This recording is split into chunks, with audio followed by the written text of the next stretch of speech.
तर आणखीन एक महत्वाची मोठी बातमी येते. आमदार रोहित पवारांनी मॅनहोलमध्ये पडून मृत्यू पावलेल्या अस्लम शेखच्या कुटुंबाची भेट घेतली.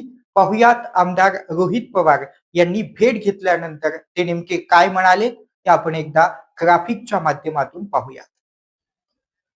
अस्लम शेख हे कुटुंबातील कमावती एकमेव व्यक्ती होते आणि महापालिकेनं 10 लाख रुपये देऊन त्यांची ओळवण केली.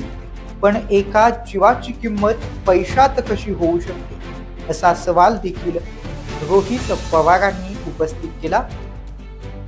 अतिलाड झालेल्या ठेकेदारांमुळे आणि कमिशन खोरीमुळे घडलेली ही दुर्घटना असून याला जबाबदार असलेल्या प्रत्येकावरती सदोष मनुष्यवधाचा गुन्हा दाखल झाला पाहिजे असा पवित्रा देखील आमदार रोहित पवारांनी या ठिकाणी घेतलेला आहे.